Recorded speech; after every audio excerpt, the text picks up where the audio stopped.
I have an intrinsic sense of what it feels like to write something that is a pop chorus. That's my job, my calling. I think some of it's a science, and then some of it is knowing something about the future.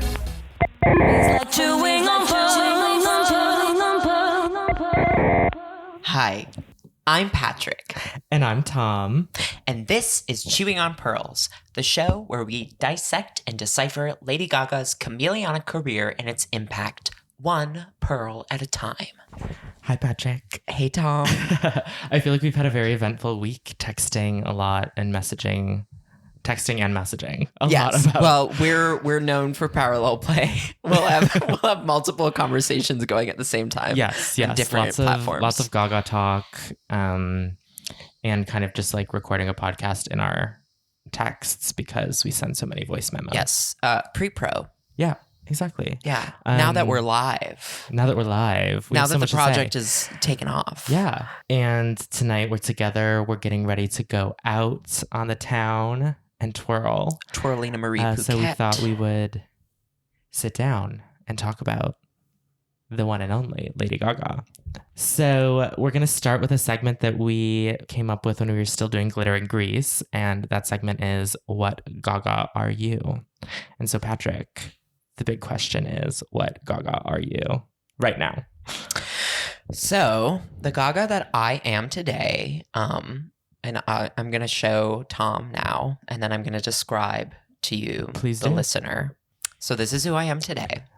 Oh my God. Yeah. So it's so beautiful. Yeah. It's a photo of Gaga, like maybe like 3 deep in a bar waiting to get a drink. Mm-hmm. Like literally just in a crowd of people waiting to get a drink at a bar. Just serving.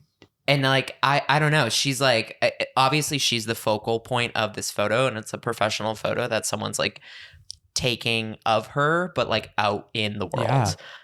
Which we don't see very often. And I love this photo because it's actually, this is one of the looks that we talked about on Glitter and Grease, where she's like in the all black, like cheek to cheek era, post show with Tony going to an after show. Yeah.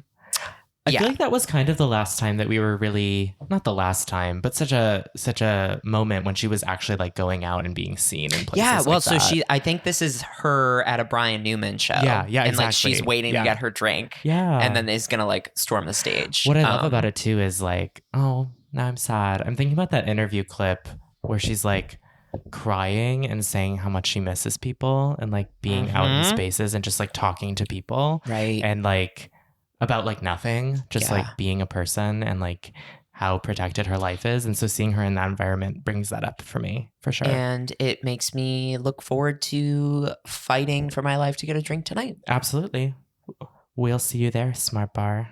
I'm like, sponsor us. Oh my God. Please. So Tom. Yes. You tell me, what Gaga are you today?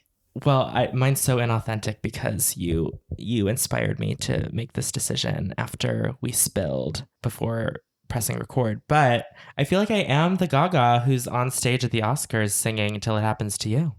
Yeah, no, totally. I feel like I'm kind of in a professional mode lately, just very like I'm being lady lately. You're being lady. Mm-hmm. And I'm in a position where I feel like a lot of people around me are kind of going through it. And I'm just like, not to minimize what the people on stage at the Oscars that night went through at all. Like, not minimizing that. Famously going through it. Yes, oh my God. Yes. But I do feel like I'm in a position to be of support to many people around me. And I feel very like I got to put on my crisp look and have my Marcel Wave little flippy wig on. And you like, said, come on, everyone. Bear through it. Grin and bear it? Grin and bear it. Yes. So that's where I'm at. Grab your partner's hand and raise it up. Yeah. Give peace a chance vibes, you know? So, Patrick, what are we talking about today on our first kind of like... Our first foray into our first pearl to chew on. Yes. Hello. The first pearl. So, if you are a return listener, you know that last time we spoke was August 15th, when Die with a Smile was mere hours away from premiering. The song has since been out in the world, and today we are sitting down to talk about its impact. Yeah. So, Die with a Smile, famously performed by Bruno Mars and Lady Gaga, was written by Lady Gaga, Bruno Mars, James Fauntleroy, DeMille, and Andrew Watt. Produced by Lady Gaga, Bruno Mars, DeMille, and Andrew Watt. Released on August 15th, 2024. And not just a song, also a video. Yes. Which was exciting. Yeah. And a live performance. Oh my God, so much happened. Yeah. It felt fitting that we recorded our introductory episode that night, I feel. We were both buzzing for new Gaga. No, totally. So tell me, Tom, what do you think of the song?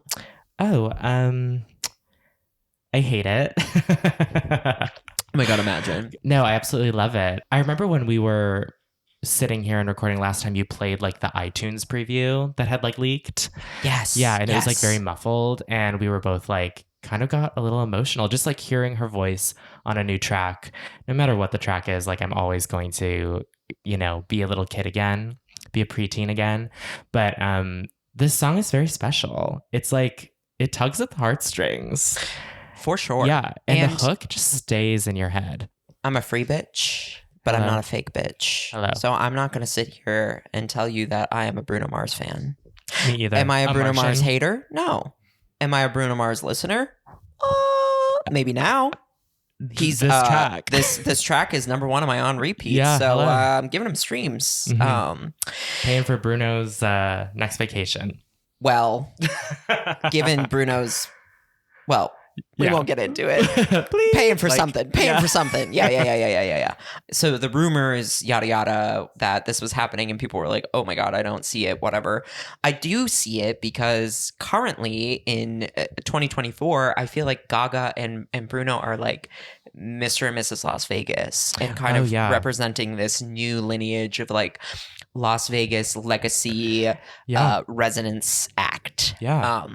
There are a lot of preconceived notions about like why artists are doing them and when they're doing them. And I feel like big names, like, yes, there are the names that are like the headliners that are there for a limited engagement. But like, I feel like Gaga kind of started this new trend of like contemporary artist who still is in kind of the prime of their career, having a residency in a way that people attached this like, oh, she's a has-been, this is like a throwbacks thing, this is the thing you do when you can't handle a world tour anymore, right? You can't sell tickets, yada yada yada.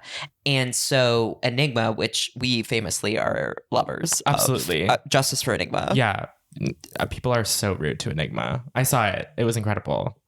It was crazy. Period. But then jazz and piano really became this thing that like resurrected this kind of just pure musicianship and showbiz. Yeah, no. And I think you had also said that, these are two like 2010s, like early 2010s icons in a big way. That it's not that they're not icons now, because they both are. Obviously, we're here talking about Lady Gaga. She's an icon. He's an icon in his right. This was something no one, I think, saw coming and no one could hear because of their sounds from their respective early 2010s moments. And then now hearing them on this track, it's like, how could I not imagine this? They sound so good together. They do sound incredible together. And it's just like, in terms of like a playbook move, just really smart to create something that is going to be timeless and reach as many people as possible. Totally. And be kind of the first venture back into the world of like radio and charts. Not that we care about that, but when you have an iconic career and you are known for your number ones and like your radio play, like obviously when you put new music out, that's kind of the thing that people are looking to as the litmus test. Is it gonna stream well? Where is it gonna chart? Especially like her label cares about that, I'm sure. Like Totally. they want to make sure that, you know, she's putting things out there that are successful. Like they're not trying to have her do projects that aren't. And she's not trying to do that either. And what's refreshing about this is the rise of the song. I think it was like number one on Apple Music, which was like a first for her. Mhm. It feels really organic in a way where they just were like, we're dropping this song, and then it came out, and then people are just listening to it. And there have Right. been live performances, but like there hasn't been like a crazy TikTok challenge or like 6 Yeah. remixes or like buy this thing and get the bonus. You know, it feels like this kind of people are listening to the song because they're enjoying the song and Right, because the song right. is good. What's super telling about the song is that it is growing in popularity since its release, not declining. I think a lot of songs in the streaming era, it's like the first couple of days, like the streams are insane, and then people get over it really quick. This is a song that's like gaining traction and like getting more popularity and more acclaim with time. And I think that speaks to the longevity that you were touching on, like creating this song that you know we're going to hear on the radio again in 10 years. Right. And if we think about Gaga as like a contemporary ballad writer, Yeah. I mean, Shallow, Always Remember Us This Way, like those songs sit in her top streams. Yeah. I think that this song does sort of sit in the lineage of Shallow and Always Remember Us This Way, and that the mainstream listener will respond to it and people of all ages will respond to it. And it's like she's getting to a point where she's known for that as well. Not just for the funky, not just for the jazz and the lady of it all, not just for the crazy pop girl shit, but also just as somebody who can like write a good damn pop ballad and like sit at a piano and play it. Exactly. And I think that's the other intersection of Bruno and Gaga, is that they both write, they both produce, and they both can fucking sing live. Like they can do the thing that they do on a recording in the live environment, which is really cool and rare nowadays. Totally. Yeah. And I think that's why like people that maybe aren't necessarily fans of either of them or are casual listeners are enjoying the song, because it is refreshing to just have like a musician be a musician. Yeah. There's no gimmick really. I mean, she's wearing a crazy ass wig and a crazy outfit, So let's but- get into the visual. Yeah. It's not bad. That's half the story is, you know, we saw the little managers online being like, well, I hope it's just not a single shot or a single look. But we kind of knew from the jump when that image came out of them, the single cover, that that's what it was going to be. Totally. But it makes sense. I mean, it's evocative of this kind of late 60s televised music variety show program. It just like fits the vibe of the song. It's playful. It speaks to both of the worlds in a way where it's like Gaga looks like a guest in Bruno's world, but then is still maintaining her Gaga-isms, like the cigarette of it all. Exactly. Like, for the listeners who are not privy to our phone conversations when we're not recording, please share your cigarette take, because I found it very compelling. And I think Gaga is someone who may signal things in her career in a less explicit way of like a find the clues. Yeah, I think in the last 10 years, it's been kind of a question mark of like, is she giving an Easter egg or not? And then you look back and you're like, I guess she sort of was, but like, was she? Like, she's not as like Taylor Swift about it. Yeah, you know? not as forthcoming. Yeah, and like annoying about it. Sorry, Taylor.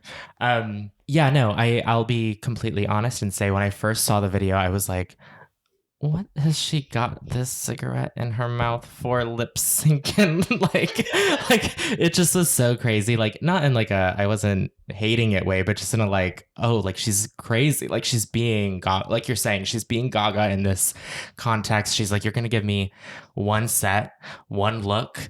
Like, how am I going to deliver who I am as a performer in this setting? And she's like, give me a cigarette. She said, I'm a prop girl. Yes. She's like, I need something to work with. And give me a prop. Before I get into my take, I'm like, the way she sets that cigarette down in that ashtray before she sings her verse. A student of the theater. So kind. Like, just so kind. I sent you a message just saying that during the Chromatica ball and during all the promo for Chromatica, she talked about you know, when she was making that album, she sat on her porch every day and was miserable and chain smoking, and the producers would have to drag her down to her studio. And she said when she finished making Chromatica, she quit smoking. And so it was interesting to me to see her smoking through the entire video, not just like a prop moment where she's being this 60s girl, but she has it in her mouth or her hand the entire time. And it's on the single cover. Yeah, like it's important that we see it. Yes. And like in her profile picture now, like she has a cigarette, doesn't she? It's like, part of the imagery. Yeah. So I found that very fascinating. And then online, I saw monsters being like, oh my God, is Gaga smoking again? And I was thinking about it like, you know, it's not my business whether she is or not. I'm not one of these fans trying to control her life. But then I thought about the cigarette as like symbolic of who Gaga was earlier in her career, and that perhaps the cigarette is a signal of the kind of Gaga returns message that we got at the end of the Chromatica Ball film, meaning that is the cigarette a symbol of her kind of moving on from the sort of constant messaging around healing and around coming back to herself of Chromatica, and more in kind of signaling that she's back to being an artist who will do what it takes to like get a message across, I guess. And she can get to the edge and pull herself back. Yes, now. Exactly. Like she can have a cigarette now in a music video because it's not something that's going to like destroy her. Like that addiction won't distract her from making the music or doing the performance. It's just it doesn't have to be all or nothing. Yes, exactly. I think that's exactly a great point, because she has used a lot of all or nothing language when it comes to her relationship to specifically cigarettes and alcohol too. Right. Mm-hmm. So I don't know. It's interesting. I was kind of like talking out of my ass there for a second, but like, I don't know. I just thought it was really, like you said, central to the imagery, and it just felt like, why? It's like the third evocative character of the period of time that they're referencing, and like people smoking on television was so normalized. But also because of her relationship with like substances and her talking about cigarettes specifically and making it like, I quit smoking, like talking to Graham Norton headline. And being like, woo, like, and then here she is, not only is she smoking a cigarette, she is working that motherfucking cigarette out. Yeah, I mean, the ash is flying at one point. It's crazy. I think we have to talk about the dance break too. Yes, and absolutely. how the virality of the dance break kind of just happened on its own. Totally. Because you're just like witnessing someone just like go for it in a way that's just like so her, but just being also being herself. But like it is what the music like compels you to do. Yeah. And it's just so nice to see. Yeah. Like, I don't think I wouldn't feel as stirred by that music break in the song if she wasn't doing that in the video. Right. And it's contagious. People are doing their own parodies. And like, and I think this is a good segue into like, okay, so what is this song telling us about like Gaga now, and like what Gaga in 2024 and the internet could be like? She's been dabbling in the world of TikTok, and like we were reminiscing earlier today about her fake boomerangs for House Labs, and like sometimes we refer to her as like Facebook aunt, the way that she posts like her taking videos of Simone Biles at the Olympics, like totally with her fucking like thumb over the oh my being God. like literally like someone's aunt. But then is also just like, oh, I need to be like in the comments of like what people are doing, and like putting my 2 cents in, or just being like, thank you, we love making music for you, and just like being more present in a way that we haven't seen her be in a while. Yeah, and she did make that post on Instagram where she said, I am like kind of overwhelmed by the amount of love this song has gotten, and it's reminded me just how much music can like impact people. And I think it kind of reminded her that she's that girl. Yeah, she's a star. With Chromatica, it didn't feel like she was trying to stake her claim as much. She was like, here's a dance pop record. I love it. Here's my output. Yeah, here's my output. I stand behind it, and it feels good. And the response was good for Chromatica, but it was also the pandemic. And so now for her to put out a song that's not even something that's going to play in a club, probably, unless some gay makes like a circuit I'm sure edit it's out of there. it. Yeah. I'm sure, yeah. Totally. Yeah, totally. It's not like Rain on Me, you know, but to see that type of artistry from her, something that maybe people weren't expecting, a collab with another major pop artist in that genre at this point in her career, can still have such success, have such impact, I think, I would hope, is like super reassuring, not just to her, but also to her label, that like you said, she is that girl. And I think for us and for fans who maybe understand the like quote the game that she has to play as a like contemporary pop icon, who you know, we're seeing, not to like beat a dead horse, but we're like seeing what's happening to Katy Perry right now. Yeah. And regardless of how you feel about her and the music, it's like that is the inevitable. Like when you have been someone who the culture maybe feels was like oversaturated, then you go away, or your presence in the culture changes, where you're not the number one radio hit, and you kind of take a step back and then you make the attempt, it's risky. And like to contextualize with like the artists that are seeing kind of this like boots to the ground, like the Sabrina Carpenters, the Chapel Rowan, like those girls are working. Yeah. Like they're doing the fucking work. Yeah. So to like take a back seat, be kind of I don't know, out of the public eye, and then just come back swinging without any kind of on-ramp is risky. Yeah. And I think for Gaga, this is the perfect on-ramp to reintroduce her to kind of the general public. Yeah. Especially because like the other things that she's done this year were like the Chromatica Ball film, which was all music that we've already heard, a show that we saw 2 years ago, the jazz residency in Vegas, which, you know, new costumes, new hair, a couple new numbers, but like something that we're familiar with. More to come on the hair, by the way. Yeah, more on the hair to come. And then like the Paris performance, which was kind of an extension of that in a way. And then she plays these like crazy electronic synthy snippets in Paris. And so everyone's like, what's happening? And then she releases this song, which is nothing like anything she even has been doing this year. And to like have it be successful, like obviously her like doing projects puts her in people's minds. And so when she releases something, maybe they're more curious because, oh yeah, she just opened the Olympics. What's she doing? But it's so not what people were even wanting from her or expecting from her. And yet people just want to be fed by this woman. Right. And I do think that it is interesting that the song thematically parallels Joker without being associated. Yeah. Which is so smart. Yeah. And I think that's why the cigarette might have also been a choice, because I'm guessing that she smokes a lot in that movie. I guess we'll see.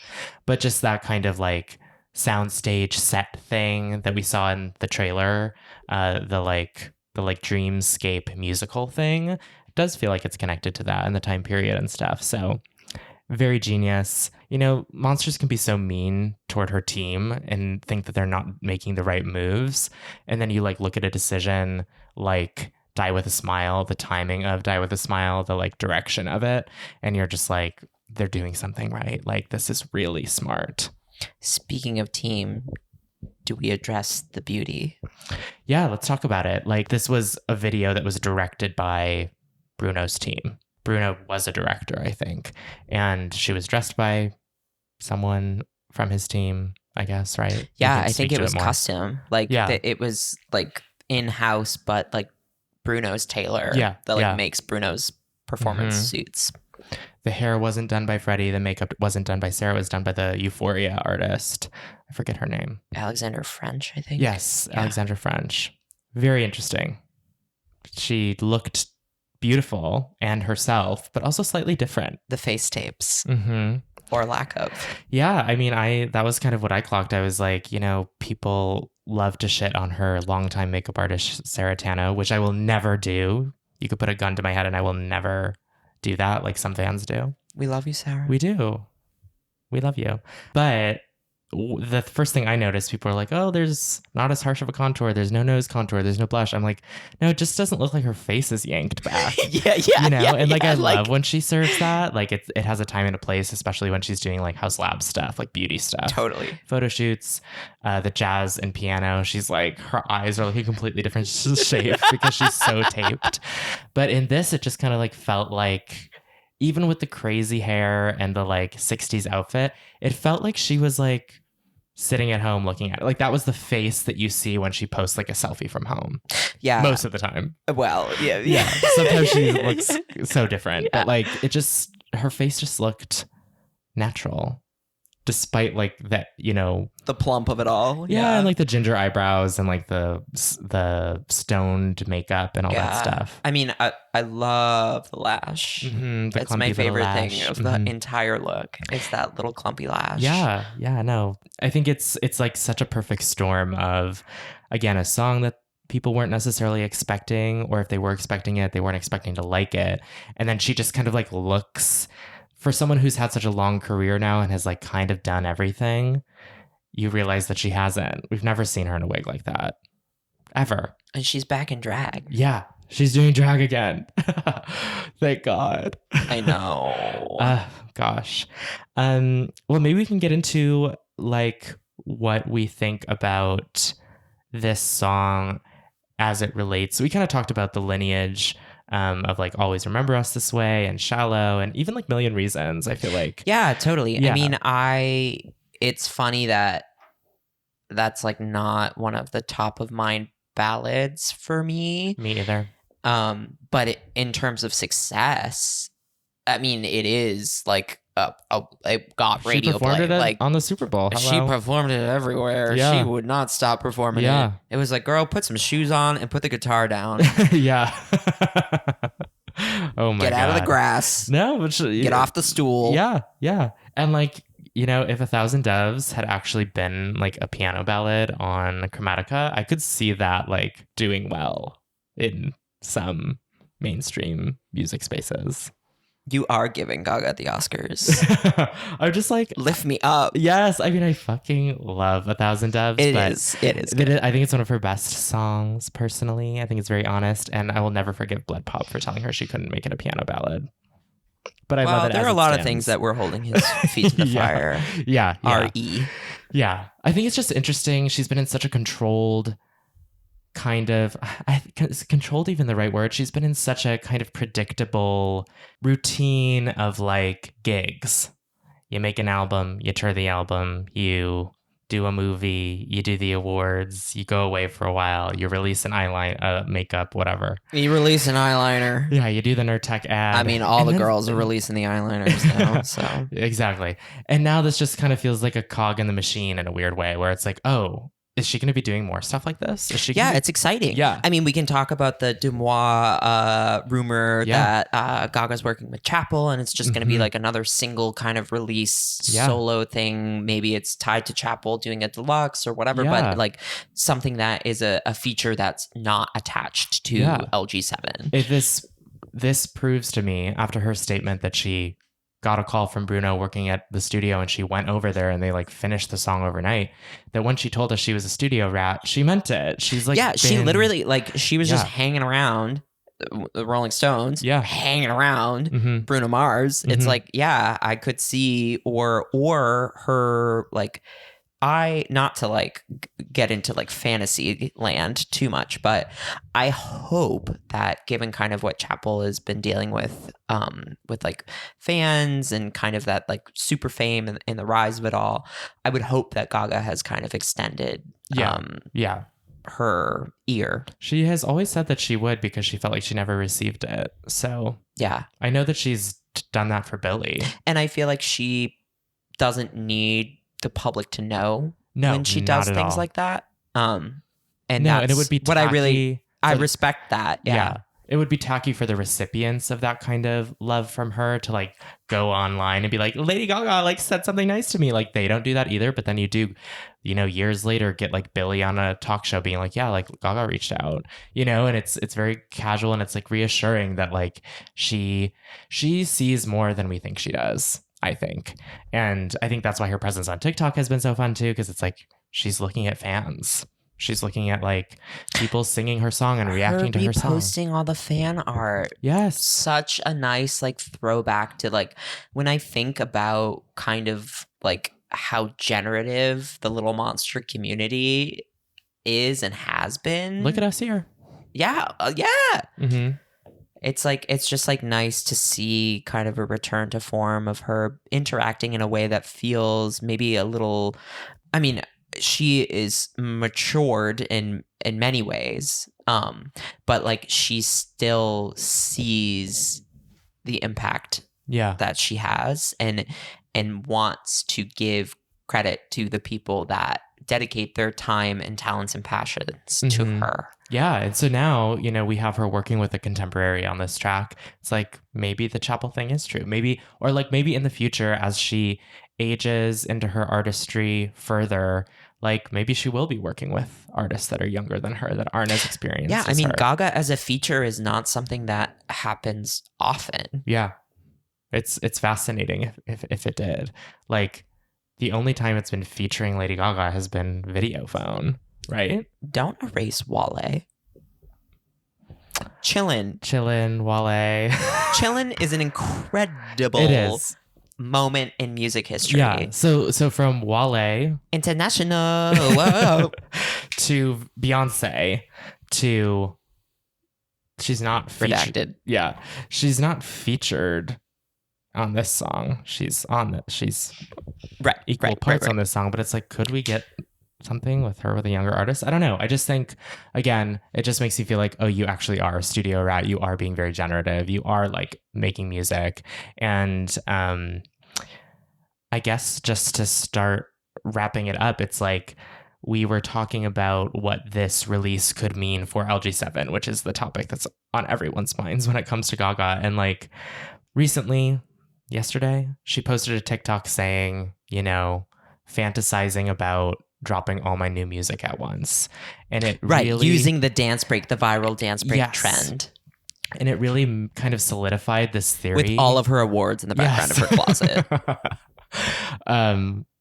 It solidified this theory I had been working on in my head of like, was this, I don't think it's this, you know, maniacal or anything, but it was Die With A Smile also her label just kind of trying to see if she could, like we were saying, drop something with minimal promo and have it be successful? And the answer is yes. And so I'm hoping that for LG7, that means that we do indeed get like a big surprise drop. She's at that point. She totally could do it.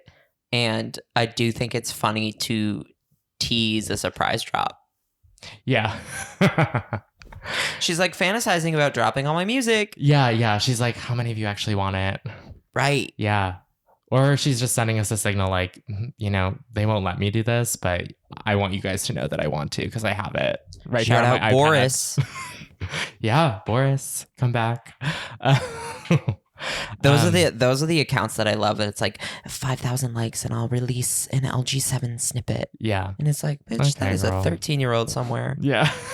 No, honestly, it's probably a 34-year-old. Yeah, with access to AI. T. Earlier today, I posted this on Gaga Daily because I don't know if you're familiar. Yeah, like I'm back on after probably more than a decade off of that site. Yeah, more than a decade. I probably left about a decade. I left after Art Pop, I think. I was just like, these you fans. moved over to littlemonsters.com. Yeah. So in the LG7 thread, I said something about how Gaga at one point said that Art Pop was the end of the start of her career. And something clicked for me where I was like, okay, so if Art Pop was an ending and Cheek to Cheek was like this transformative new beginning to like a next phase of her career, her artistry, was Chromatica an ending and the Chromatica Ball tour that transformative new beginning? And is that where we are now? We're at the beginning of this like third stage. People love to talk about eras and talk about her albums as these eras. But if we want to zoom out further and say that like, 2008 through 2014 was like the first chunk of her career. The second chunk has been the last decade. And this is like a new beginning. And I'm with the release of Die With a Smile, I feel even stronger about that because it does feel like this isn't something that she would have done even 2 years ago. For the kids, this is their first Lady Gaga song on the radio. Crazy. Sad. I feel sorry for you. First new, I should say. Yeah, because you get in any cab or taxi and Poker Face or Paparazzi is playing. Yeah, I heard Love Game in an Uber, and I was like, "What on the radio?" And I was like, "This woman's impact, insane." But I don't know. I just sort of feel like she's in a good place, and Die With a Smile is really exciting. Yeah, not Everyone to mention kind of morbid. Yeah, totally. But that's what we love. We love when she's a little dark. Yeah, no, totally. I just think that it's like funny that anecdotally I'll share that my mom is a huge little monster. And every time I've seen Gaga, except for the Chromatica Ball, I've gone with my mom. Like before when I was like a teenager, and then later in my adult life out of my own volition. Yeah. And my mom and I were talking about it, and she said to me, someone needs to check in on Ed Sheeran.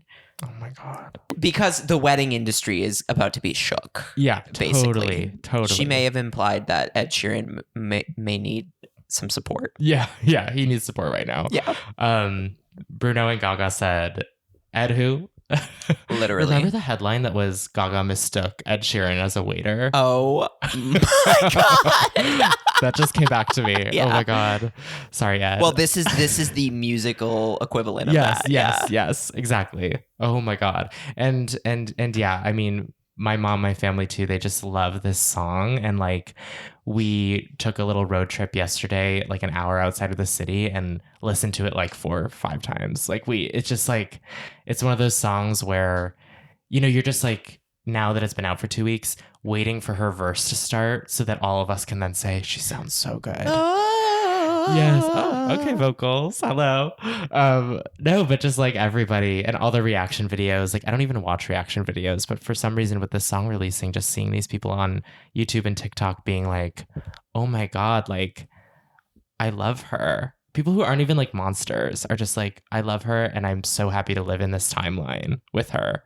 It just feels good to be a Gaga fan right now. Babble on. Yeah, she said Babylon. Okay, so should we wrap it up? What should we say? Yeah. So thank you for tuning into this episode of Chewing on Pearls for a pop music emergency. Yeah. Stream Die With a Smile wherever you get your music. Wait, Die With a Smile. DWAS? DWAS. That's what the online girls are calling it. And if you got to the end of this episode, thank you. Bye. Bye. It's like chewing on pearls.